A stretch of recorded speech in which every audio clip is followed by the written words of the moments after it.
Hello. I guess it's true to say that for centuries British people have been attracted to India. We've been beguiled by its beauty, its charm, the exotic nature of the setting, of the people. Perhaps rather like moths are attracted to a candle flame. And in Queen Victoria's day it was regarded as the very jewel in her crown. So as you can imagine, when I was offered the opportunity of directing a film on William Carey in India, it was an offer not to miss. But it was a challenge too, working in the heat and the humidity and in an unfamiliar culture. And sometimes there were tummy problems as well to deal with. But we did it. And I'd like to take a moment to now to share with you how this script and this film were nearly 10 years in the making. It's a story of faith, of trial against all the odds, of crushing failure, of persecution, of betrayal by a friend. But ultimately it was transformed into something quite remarkable.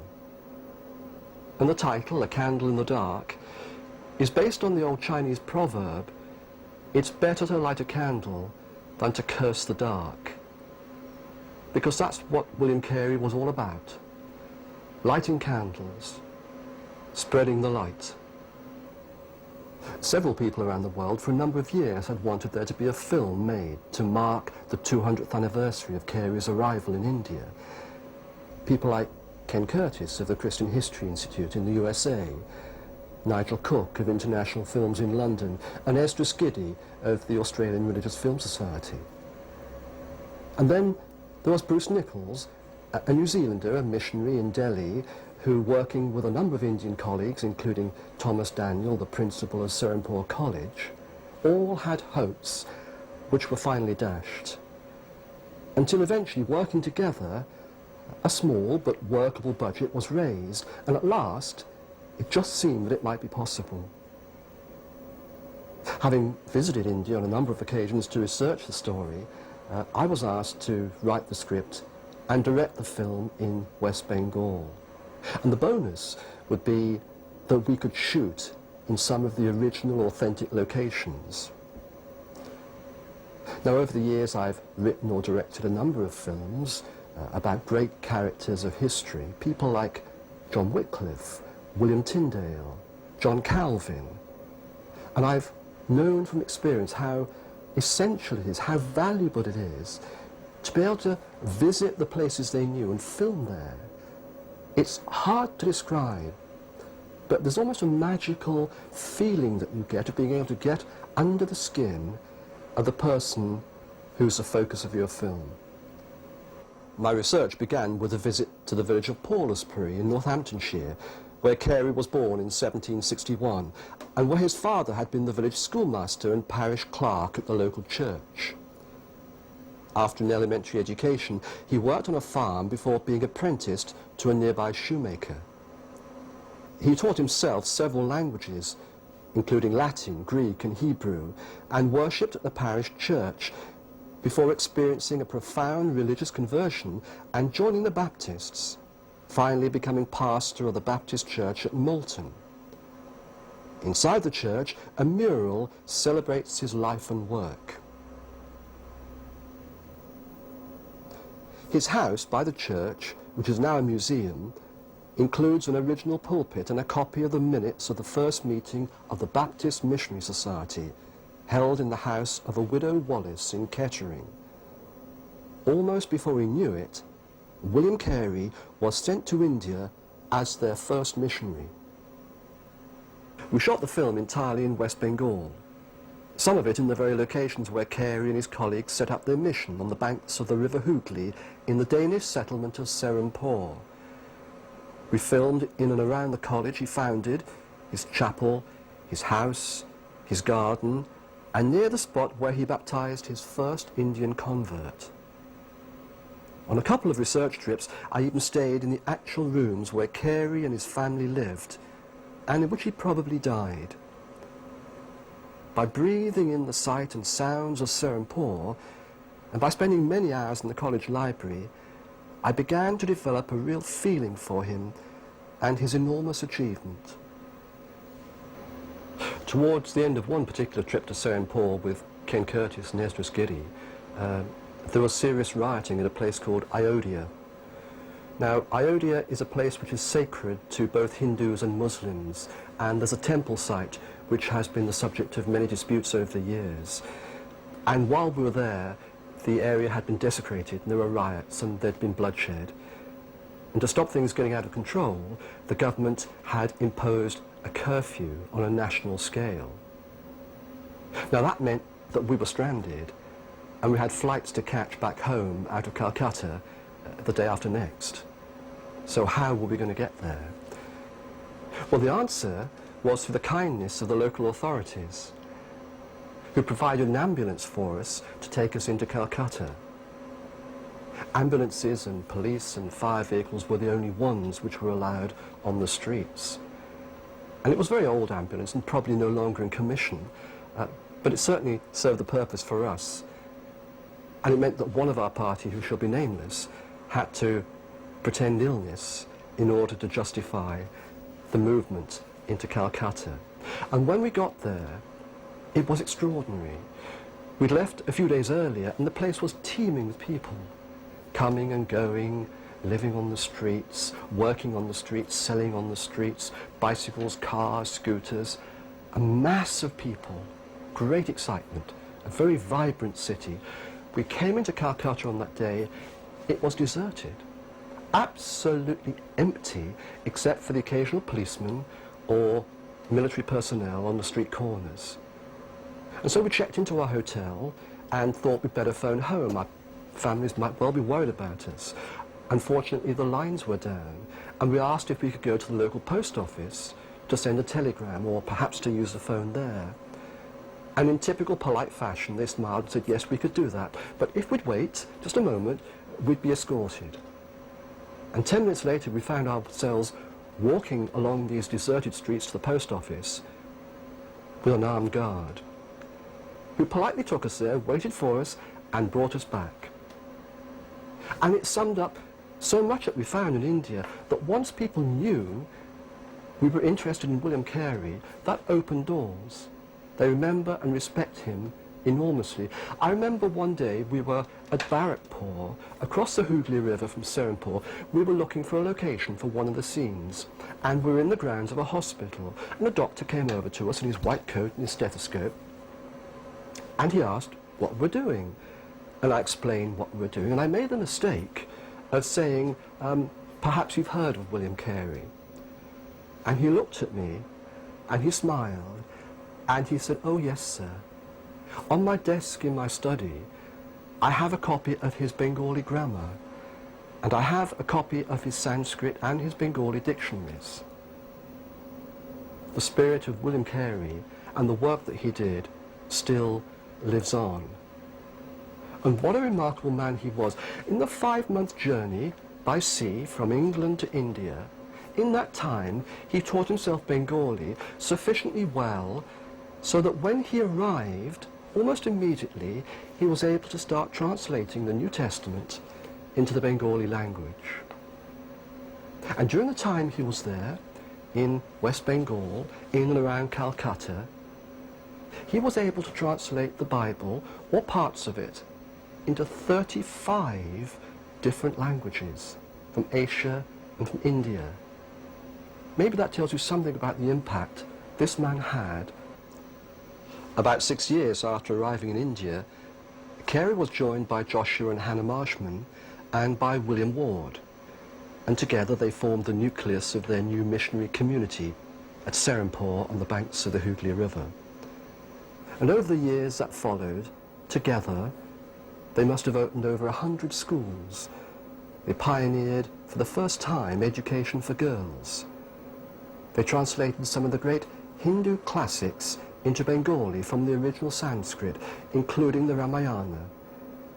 They taught new agricultural techniques and organized agricultural and horticultural societies. They published newspapers. They even opened a bank to help poor farmers at times of bad harvest. And of course, they founded and opened their great college at Serampore. One of the great social advances that Carey was involved with others, was to see the abolition of the tradition of sati, whereby a wife would be burnt alive on the pyre of her dead husband. So perhaps it's no wonder that William Carey was seen as a spark which ignited the great fire of the new renaissance of Bengali culture. The crowning glory, perhaps, in terms of the physical infrastructure was, of course, the founding of Serampore College, which was open to all students, regardless of race or caste or creed. And when the Indian Post Office issued a stamp to celebrate the 200th anniversary of his arrival in India, it demonstrated the extraordinary contribution he made to their country. But if we see the ministry of William Carey as a great success, then it's not the way he saw it. In fact, in the first few years he was in India, he was in constant fear of deportation as an illegal immigrant. He was conned by a close friend of all his money. He lost his son Peter to dysentery and saw Dorothy, his wife, begin to slide into insanity. He had to move from one dilapidated house to another for the lack of a proper place to live. In all this time, he received no word from home, and for the first 6 years or more, never saw one Indian convert to the Christian faith. Doesn't sound much like a success story, does it?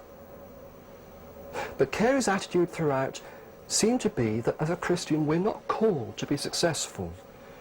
We're called to be faithful, and that's the beginning and the end of it. And you know, as a result of studying this man and making this film, I've come to see him as someone who cared nothing for personal advancement or for success. He cared only about following the path which had been set before him. And so if we're poor, if we're sick, if we're unemployed, if we're rejected, if we're betrayed, if we're victimized, the automatic response shouldn't be, so what's wrong with my spiritual life? It should be rather, are we being faithful to that path to which we've been called? And people will draw different things from the achievements of Carey and his colleagues in the time he was in India 200 years ago. But what comes across strongly to me is that what mattered ultimately to him was this faithfulness. And that maybe in this life, we don't know what success is anyway. After nearly 20 years in India, a fire destroyed all of his work. His translations, his dictionaries, the work he was doing preparing Bengali and Sanskrit grammars, all gone. So what did he do? Did he curse his luck? Did he look for someone to blame? Did he pack up and go home? In the words of the old song, he picked himself up, he brushed himself down, and he started all over again. When my children were young, their favourite film was Chitty Chitty Bang Bang. And I remember that in that film there's a song, and the words are, from the ashes of disaster grow the roses of success. And in an extraordinary sense, the fact that Carey had to redo all this work again were like roses out of ashes, because he did it better, because it was more mature, more developed. It was a better job for having been done a second time. And the more I get to know about this man Carey, the more amazed I am at his achievements and his humility. He kept a journal, and he wrote on his birthday in 1819, on August the 17th, I am this day 58, but how little I've done for God. 12 years later, he wrote, I am this day 70 years old, though on a review of my life, I find much, very much, for which I ought to be humbled in the dust. And then on his deathbed in 1834, he turned to a colleague and he said, Mr. Duff, you've been speaking of Dr. Carey. Dr. Carey, when I'm gone, say nothing about Dr. Carey. Speak only about Dr. Carey's Saviour. And then to cap it all, the inscription he asked to be inscribed on his tomb reads, "A wretched, poor and helpless worm, on thy kind arms I fall." Not much self-esteem there then. Working with an Indian film crew was quite an experience, and it was a challenge too, both for them and for us. They have a great film industry, and in India each year they probably make more films than in Hollywood and much of the rest of the world put together. But they have different ways of doing things, different styles, different approaches, different languages. There's different climate to consider. But it was really special to work with Indian technicians, with Indian makeup artists and costume designers. And I remember how good it was to work with Gautam Basu, who was our set designer, and all the intricate sets he designed and constructed, which added so much to the film. Our director of photography was Keith Hopper, a friend from BBC days, and you'll see just how successful he and cameraman Tom Russell were in creating some brilliant visuals to capture the drama and the period so beautifully. One of the real problems we had to confront was that during our time filming in Calcutta, it corresponded with a national election. And sometimes it would happen that we were filming a very sensitive scene, and in the middle of it the actors would be interrupted by tannoy music or electioneering. And it was extremely difficult for them. And how they kept their sanity, and how our sound recordist, Dave, kept his sanity, I just don't know. It was very difficult. But you know, in making a period film, there's so many things that you have to get just right. It's not just the design of the set, or the street scene where you're filming, removing all the 21st century trappings, the aerials, the advertising posters or whatever. You also had to make absolutely sure the soundtrack is right too. You can't afford to have too many jet aircraft going overhead or scooters passing by. It can be quite a nightmare. We'd looked for quite a time for the right actor to play William Carey, and it wasn't until I met Richard Attlee that I knew we'd found him. He was superb, and the way he simply became William Carey amidst the heat and the distractions was quite exceptional. A few years earlier, I directed a film in which Lynette Edwards played Florence Nightingale, and when I found that she was performing in a play in Northampton, I went to see her. And in the play, the day after the fair, she played Enid Harnham, a woman who, like Dorothy Carey, had a breakdown. And I knew immediately that she would be my Dorothy. And some of the scenes I wrote were very much with her in mind, and I thought she played them brilliantly. Our cast also included Tessa Wyatt as Charlotte, Carey's second wife, aristocratic, Danish, and very attractive. Paul Ridley and Imelda Brown played missionaries Joshua and Hannah Marshman, who joined Carey in 1799 with William Ward, played by Sian Tudor Owen, and formed the nucleus of the first Serampore community. Dorothy's sister Kitty, beautifully played by Julie Kate Olivier, was swept off her feet by the dashing East India Company official Charles Short, played convincingly by Joe Jones. Adam Blackwood played the roguish Dr. Thomas with such charm and light touch that you could easily believe how Carey could be taken in by him. And it was good to join forces again with Kenneth Gilbert as Colonel B, the Danish governor. Kenneth also played an important part in my film God's Outlaw, about William Tyndale.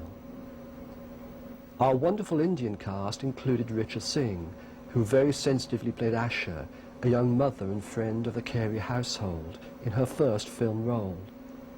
And in Ashok Mukherjee and Tamal Roy Chowdhury, we had two very respected Indian actors. With Tamarjit Ray, Chakrapati Dutta and Shushmita Biswas as well, I guess you could say we really were spoilt.